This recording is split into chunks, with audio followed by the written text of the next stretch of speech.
आज हम लेकर आए हैं एक ऐसी दिलचस्प कहानी जिसका नाम है रॉबर्ट वर्सेस घोस्ट। तो आज से 70 साल पहले, जबकि जिन भूतों की कहानियां बहुत आम थी, हर तरफ से सिर्फ इन्हीं चीज़ों का डर हर किसी के दिल में था कि जिन चुड़ैल से अगर कोई बचा सकता था तो वो सिर्फ एक नाम था, रॉबर्ट डिसूज़ा। रॉबर्ट उस ज़माने का एक बहुत बड़ा नाम था। वो ये सब अपने बचपन से कर रहा था। बचपन से ही रॉबर्ट वो चीज़ें देख सकता था जो कोई और नहीं देख सकता। शुरू से ही रॉबर्ट एक बहुत अच्छा समझदार बच्चा था। तो ये है रॉबर्ट की कहानी। आखिर रॉबर्ट के साथ ऐसा क्या हुआ था जो वो जिन भूतों को देख सकता था। रॉबर्ट के माँ बाप की लव मैरिज थी, लेकिन शादी के बाद ही उनके दरमियान बहुत लड़ाई झगड़े होते थे। रॉबर्ट शादी के 1 साल बाद हुआ, लेकिन रॉबर्ट की माँ एक जादू टोना वाली थी। वो ब्लैक मैजिक करती थी। ये बात एडवर्ड को पता चल गई थी। उसकी माँ ने घर के नीचे ही एक तहखाने में एक जगह बनाई हुई थी, वहां जाकर ये सब करती। एडवर्ड अपनी बीवी से बहुत मोहब्बत करता था, उसे ये सब करने से रोकता, लेकिन उसकी बीवी कभी उसकी बात ही नहीं मानती थी। वो शैतानी ताकतों को गुलाम बनाकर खुद को ताकतवर महसूस करती। फिर एक दिन वो खुद ही एक शैतानी ताकत के वश में आ गई। वो शैतानी ताकत एक चुड़ैल की थी जो बहुत ही ताकतवर थी। और फिर यूं हुआ, वो शैतानी ताकत रोज पर हावी हो गई। रोज अब अजीब अजीब सी हरकतें करने लगी। जैसे वो किसी भी जानवर को देखती उसको कच्चा खा जाती थी। अब उसकी ये हरकतें एडवर्ड की बर्दाश्त से बाहर हो गई। एक दिन रोज और एडवर्ड का ऐसा झगड़ा हुआ कि रोज ने गुस्से में एडवर्ड के ऊपर 79 बार चाकू मार के कत्ल कर दिया। रॉबर्ट सिर्फ 3 साल का था जब फिर उसने शैतानी ताकत ने रोज से कहा, रोज तुमने आज सारे इम्तिहान पार कर लिए, अब तुम मेरे पास आ जाओ। आओ रोज, आ जाओ।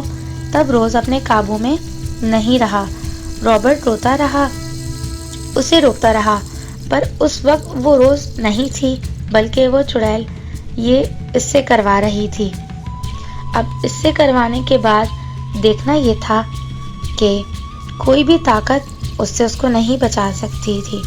अब ये सिर्फ 3 साल का बच्चा देख रहा था। तब रॉबर्ट के अंदर उस शैतानी ताकत की पावर आ गई। जैसे कि हम इंसान एक दूसरे को देख सकते हैं, रॉबर्ट वैसे ही हर तरह की मखलूक देख सकता था, इनसे बात कर सकता था। अगर आपको रॉबर्ट के बारे में और जानना है तो देखते रहिए रॉबर्ट वर्सेस घोस्ट। हमारे चैनल फन फिट को सब्सक्राइब कीजिए, वीडियोस को लाइक और शेयर कीजिए। तो जैसा कि आप जानते हैं, यह खूनी मंडे रॉबर्ट वर्सेस घोस्ट का दूसरा एपिसोड है। जब रॉबर्ट के साथ वो हादसा हुआ जिसने उसके माँ बाप उससे छीन लिए, तो रॉबर्ट अपने आंटी अंकल के पास रहने लगा। वो लोग रॉबर्ट से बहुत प्यार करते थे। उनकी एक बेटी थी जिसका नाम ज़ोई था। रॉबर्ट और ज़ोई बचपन से ही एक दूसरे को पसंद करते थे, हर जगह साथ रहते। जल्द ही ये पसंद मोहब्बत में बदल गई। दोनों ही बहुत ज़्यादा खूबसूरत थे। ज़ोई बिल्कुल वैसी ही थी जैसे रॉबर्ट की ड्रीम गर्ल। उसके लंबे बाल, गोरा रंग, बड़ी आँखें। रॉबर्ट ज़ोई से बहुत मोहब्बत करता था। एक दिन दोनों कॉलेज से आ रहे थे। वो लोग घूमने के लिए वहाँ से जंगल निकल गए। वो दोनों बहुत खुश थे, पर कोई थी जो रॉबर्ट और ज़ोई की मोहब्बत से नाखुश थी। वो वही चुड़ैल थी जो बचपन से रॉबर्ट के साथ थी, और वो रॉबर्ट को किसी और का नहीं होने देना चाहती थी।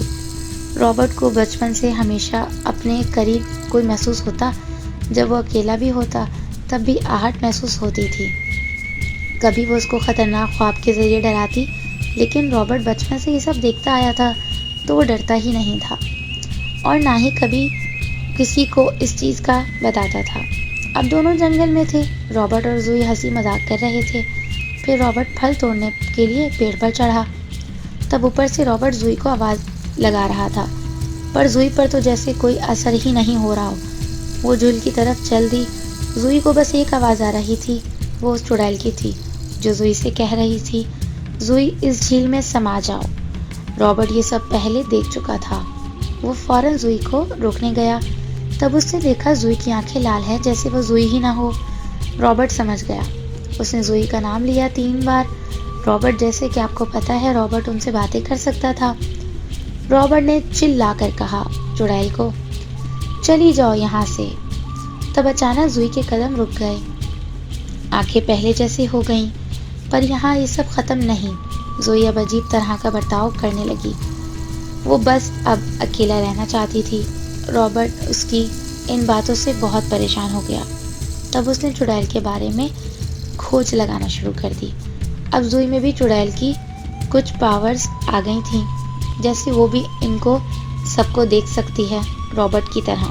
तब रॉबर्ट को किसी ने बताया कि अगर इस चुड़ैल को ख़त्म करना है तो जहाँ तुम्हारी माँ ने उसे बुलाया था उस जगह को जला दो, तो ये सब ख़त्म हो सकता है। ज़ुई के साथ ये सब पहली मर्तबा हुआ था। वो काफ़ी डर गई थी। ज़ुई की हालत दिन ब दिन ख़राब होती गई। फिर रॉबर्ट अकेले अपने पुराने घर में गया। घर तब से ही बंद था, तो खोलते ही बहुत अजीब सी बू आई। रॉबर्ट अंदर गया। उस चुड़ैल बहुत देखकर खुश हुई। रॉबर्ट को बहुत चोट भी पहुंचाई, पर रॉबर्ट नहीं रुका और वहां तहखाने तक पहुंचने में कामयाब हुआ। और फिर रॉबर्ट उस तहखाने को आग लगा दी। इस तरह रॉबर्ट ने अपना ये पहला केस लड़ा और जीत गया। वहाँ ज़ोई की तबीयत भी ठीक हो गई। लेकिन ये नहीं सोचिएगा कि कहानी यहाँ ख़त्म हो गई है। अभी तो रॉबर्ट की ज़िंदगी के और दिलचस्प वाक़यात बाकी हैं। तो देखते रहिए खूनी मंडे रॉबर्ट वर्सेस घोस्ट। हमारे चैनल फन फिट को सब्सक्राइब कीजिए, वीडियोस को लाइक और शेयर कीजिए। जैसा कि आप जानते हैं, खूनी मंडे रॉबर्ट वर्सेस घोस्ट का आज तीसरा एपिसोड है। आज की कहानी शुरू होती है एक फैमिली से जो एक नए घर में रहने आई है और वो घर कई सालों से बंद पड़ा था। इस फैमिली में माँ बाप और उनकी 3 बेटियाँ। बड़ी बेटी जिया जो 12 साल की थी, जूलिया जो कि 10 साल की थी और लीसा सिर्फ 7 साल की। ये लोग भी हर फैमिली की तरह बहुत मोहब्बत और प्यार से रहने वाले हैं। घर में आते ही इन लोगों ने साफ सफाई की। ये घर बहुत बड़ा था। एक मंजिल ऊपर जहाँ जिया और जूलिया के रूम थे, लीसा छोटी थी तो वो अपनी अम्मी अब्बू के साथ वाले कमरे में रहती थी। लीसा कमरे में आराम कर रही थी। रात के 3 बजे लीसा को अलमारी की तरफ से किसी बच्चे की आवाज़ सुनाई दी। लीसा उस आवाज़ के पीछे गई तो उसने देखा ये आवाज़ अलमारी के अंदर से आ रही थी। जैसे ही लीसा ने अलमारी खोली तो उस जिन बच्चे ने लीसा के अंदर झपटा मारा और वो अब लीसा के अंदर था। अब लीसा इस अलमारी में चली गई। सुबह हुई तो लीसा के वालिदैन ने उसे तलाश किया पर वो किसी को नहीं मिली। वो लोग बहुत परेशान हुए। फिर उनके दिमाग में बस एक नाम आया, रॉबर्ट। वो लोग वहाँ से काफ़ी दूर रॉबर्ट के पास गए। रॉबर्ट ने उनकी बात सुनी और फिर रॉबर्ट और ज़ुई उनके घर तफ्तीश करने के लिए आए कि आखिर ये क्या माजरा है। घर पे पहुँचते ही रॉबर्ट और ज़ुई घर को देखते ही आँख में कुछ गड़बड़ लगी। अब वो दोनों आस पड़ोस में घर के बारे में पूछने गए। सब ने यही कहा, जब से हम यहाँ से देख रहे हैं कि ये घर हमेशा खाली ही रहता है, कभी यहाँ कोई रहने नहीं आया। पर वो ऐसे ही पूछते पूछते एक पुराने घर की तरफ गए। वहाँ पे एक बुजुर्ग और रहते थी। उसने बताया ये घर मोना और इसके बेटे जिम्मी का था। बहुत साल पहले की बात है। मोना जिम्मी को बहुत प्यार करती थी। दोनों बहुत खुश रहते थे। फिर एक दिन घर से चीखने चिल्लाने की आवाज़ आई। तब हम सब देखने के लिए गए तो घर में कोई नजर ना आया। लोग इन दोनों को तलाश करते रहे पर वो लोग कहीं नहीं मिल रहे थे। तब किसी ने वो अलमारी खोली। जब कपड़े हटा के देखा तो पता चला वहाँ से एक सुरंग का दरवाज़ा है। वो लोग अंदर गए तो वहाँ बहुत बदबू थी। फिर सबने वो देखा जो कोई तसव्वुर नहीं कर सकता। जिम्मी के गले पर छुरी का निशान था और मोना ने खुद को फांसी लगाई हुई थी। ये सारी बात जैसे ही रॉबर्ट ने सुनी वो फौरन लीसा की माँ को ढूंढने गया। वो समझ गया था ये किसी जिन या चुड़ैल का साया। वो माँ को काबू में करके बच्चे का गला कटवाती है। जैसे ही वो वापस गया तो वहाँ का नक्शा ही बदला हुआ था। लीसा के बाप और दोनों बहनें शदीद जख्मी थी। वो लोग बस ये कह रहे थे कि लीसा की जान को खतरा है, उसे बचा लो। तो रॉबर्ट भागता हुआ अलमारी के अंदर गया। सुरंग में उसने देखा लीसा की माँ ने लीसा के गले पर छुरी रखी है। वो वही करने जा रही थी जो मोना ने जिम्मी के साथ किया था। और वहाँ रॉबर्ट जो कि सुन रहा था फौरन बाइबल पढ़ने लग जाता है और जोर जोर से बोलता है, वापस आओ, वो तुम्हारी बेटी है, देखो उसकी आंखों में तुम्हारे लिए अभी भी वही प्यार है। फिर अचानक लीसा की माँ को होश आया और उसने देखा कि वो अपनी बेटी के गले पर छुरी रखे बैठी है। तो वो फौरन उसने छुरी को फेंका और और लिसा को बहुत प्यार किया और फिर वो लोग घर छोड़ के चले गए। तो ये थी रॉबर्ट की कहानी। अगर आपको हमारी ये कहानी पसंद आए तो देखते रहिए खूनी मंडे रॉबर्ट वर्सेस घोस्ट। हमारे चैनल फन फिट को सब्सक्राइब कीजिए, वीडियोस को लाइक और शेयर कीजिए। तो दोस्तों, यह खूनी मंडे रॉबर्ट वर्सेस घोस्ट का चौथा एपिसोड है। एक दिन ये हुआ, जेनी और माइकल जो कि न्यूली मैरिड कपल थे, एक फ्लैट में शिफ्ट हुए। माइकल किसी जगह जॉब करता था तो ज़्यादातर जेनी घर में अकेली होती थी। जैसे जैसे दिन गुजरते गए, जेनी अब अपनी लाइफ से बोर हो गई थी। फिर एक दिन जेनी मार्केट से आई तो उसने देखा दरवाजे के आगे एक गिफ्ट बॉक्स मिला। वो बॉक्स उठाकर घर के अंदर लाई। इसमें गुड़िया थी। जेनी को गुड़िया बहुत पसंद आई तो उसने ये गुड़िया अपने पास रख ली। जेनी अब अपनी ज़िंदगी की सारी बातें उस गुड़िया को बताती थी, लेकिन माइकल को ये गुड़िया बहुत खौफनाक लगती थी। वो जेनी को कहता था कि इस गुड़िया को बाहर फेंक दो, पर जेनी को डॉली बहुत पसंद थी। फिर एक दिन माइकल घर आया तो उसने देखा कि जेनी को किसी ने बुरी तरह जख्मी किया है।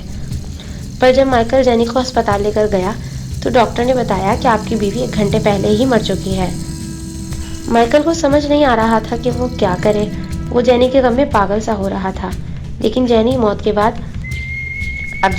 के बाद पुलिस ने माइकल को गिरफ्तार कर लिया और उसको सजाए मौत सुना दी। माइकल को अपनी सज़ा पर ज़रा फर्क नहीं पड़ा। वो बस ये जानता चाहता था कि जेनी के साथ क्या हुआ। तब उसने जेल से रॉबर्ट को खत लिखा। उस खत में उसने रॉबर्ट को उसे जेल मिलने आने का कहा। रॉबर्ट के पास जैसे ही ये खत आया तो रॉबर्ट फिर जेल गया माइकल से मिलने। जब माइकल ने उसको डॉली का बताया, रॉबर्ट ने माइकल से घर का पता लिया और तफ्तीश करने माइकल के घर पहुंचा। रॉबर्ट घर में कातिल का सुराग ढूंढने लगा। तब उसको डॉली रखी हुई दिखी, जो कि जेनी के रोलिंग चेयर पर बैठी हुई थी। रॉबर्ट, जो कि जिन चुड़ैल को देख सकता था, महसूस कर सकता था, उसको डॉली में गड़बड़ महसूस हुई। तब उसने डॉल को उठाया और अपने साथ अपने वर्कशॉप ले गया, जहां उसने जिन भूतों के मुताबिक चीज़ें रखी हुई थी। और रात को रॉबर्ट उस थक हार कर डॉल के अपनी वर्कशॉप में छोड़कर आकर सो गया। आधी रात को रॉबर्ट की बीवी की जब पानी पीने उठी तो उसने देखा कि कमरे की लाइट खुली हुई है। वो लाइट बंद करने गई तो उसने देखा कि टेबल की सारी चीज़ें नीचे पड़ी हैं। वो समझी बिल्ली ने किया होगा, लेकिन उसको ये नहीं पता कि डॉली उनके घर आ गई है। वो जानती है कि रॉबर्ट उसका राज फाश कर देगा, तो वो रॉबर्ट को मारना चाहती थी। जूही को यहाँ काम में लगाकर डॉली रॉबर्ट के कमरे में छुरी समेत आ गई। रॉबर्ट सो रहा था। डॉली आहिस्ता आहिस्ता उसके बेड पर चढ़ी और रॉबर्ट पर वार करने लगी। जैसे ही डॉली ने छुरी से वार किया, रॉबर्ट की आंख खुल गई और उसने उसे पकड़ लिया। डॉली पर रॉबर्ट ने कुछ पढ़कर फूका तो डॉली और गुस्से में आ गई और मर्द की आवाज़ में चिल्लाने लगी। रॉबर्ट ने पूछा, आखिर तुम कौन हो और जेनी को क्यों मारा? तो उस जिन ने बताया कि वो जेनी का आशिक हो गया था। उसकी तन्हाई उसको अच्छी नहीं लगती थी, तो वो गुड़िया के अंदर आया था कि वो जेनी के करीब रह सके और एक दिन उसको हमेशा के लिए अपना बना ले, और वो अपने मकसद में कामयाब हो गया। फिर रॉबर्ट ने उसको बोला कि तुम्हें जो चाहिए था वो मिल गया, अब चले जाओ वापस और लौट के नहीं आना। फिर डॉल के अंदर से आवाज़ आना बंद हो गई। रॉबर्ट और जूही पुलिस को गवाही दी कि इस दिन जेनी के साथ जो हुआ इसमें माइकल का कसूर नहीं, और फिर रॉबर्ट और जूही की गवाही पे माइकल को रिहाई मिली। हमारे चैनल फन फिट को सब्सक्राइब कीजिए, वीडियोस को लाइक और शेयर कीजिए। खूनी मंडे रॉबर्ट वर्सेस घोस्ट का आज आखिरी एपिसोड है। आज की कहानी है रॉबर्ट के घर से करीब एक गांव की। तो कुछ यूँ हुआ कि रात के पहर एक लड़का काम से वापस आ रहा था। उसके साथ जो हुआ वो बहुत ही खौफनाक था। जब सुबह हुई तो गांव वालों को उसकी लाश मिली, पर अजब बात ये कि उसकी ज़बान निकाल ली गई थी। दूसरे दिन एक शख्स जो घर वापस आ रहा था, उसके साथ भी ऐसा ही हुआ। सब परेशान हो गए। जब ये बात मशहूर हो गई कि गांव में एक खूंखार और ख़तरनाक चुड़ैल का साया जो भी उसको रात में नज़र आता है वो उसको बुरी तरह से डराती है और फिर उस शख्स की ज़बान निकाल लेती है। सारा गांव परेशान हो गया। सब लोग डर से सहम गए। कोई बच्चा घर से बाहर नहीं निकलता। इसी डर में दिन गुजरते रहे, लोग मरते रहे। तब रॉबर्ट तक ये बात पहुंची तो वो फ़ौरन गांव की तरफ रवाना हुआ। उसने वहां पहुंचते ही खोज लगाना शुरू की। रॉबर्ट ने सब गांव वालों से बातचीत शुरू की। तब उसे पता चला कि एक और शख्स है जिसको चुड़ैल ने जिंदा छोड़ दिया था। उसने रॉबर्ट को सब बताया जो उसके साथ हुआ। उसने बोला, मैं देर रात घर लौट रहा था, अचानक मेरे सामने चुड़ैल, जिसके बाल सफ़ेद और रंग काला था, पैर उल्टे थे। बस जैसे ही उसने अपनी ज़बान मेरी तरफ बढ़ाई, मैं डर के बेहोश हो गया। रॉबर्ट को तब समझ आ गया कि चुड़ैल सिर्फ उन्हीं लोगों पर हमला करती है जो उसे देखकर चिल्लाते हैं। रॉबर्ट ने दूसरे दिन ऐलान किया कि कल सब दोपहर में मैदान में जमा हो जाएं। एक अहम ऐलान करना है। ऐलान में रॉबर्ट ने कहा, अगर आप लोग अपनी जान बचाना चाहते हैं तो उसका हल बस यही है कि अपने दिलों से उस चुड़ैल का डर निकाल दें, उसको देखकर चिल्लाएं नहीं। फिर सबने रॉबर्ट की बात पर अमल किया और फिर ये बात करामत साबित हुई और आहिस्ता आहिस्ता चुड़ैल को देखना भी बंद हो गया। सब पहले की तरह आज़ादी से खुश रहने लगे। इन कहानियों से आपने क्या सीखा? जैसे रॉबर्ट ने हमेशा हर बुराई का सामना किया, बहादुरी से हम सबको भी डर के नहीं बल्कि डट के हर बुराई का सामना करना चाहिए, क्योंकि डर के आगे जीत है। अगर आपको हमारी ये सीरीज़ पसंद आई तो कमेंट डाउन बिलो, हम ऐसे ही मज़ेदार कहानियों के साथ हाजिर होंगे। हमारे चैनल फन फिट को सब्सक्राइब कीजिए, वीडियोस को लाइक और शेयर कीजिए। हमारे चैनल फन फिट को सब्सक्राइब कीजिए, वीडियोस को लाइक और शेयर कीजिए और हमारे साथ जुड़े रहने के लिए बेल आइकन को दबाना ना भूलिए।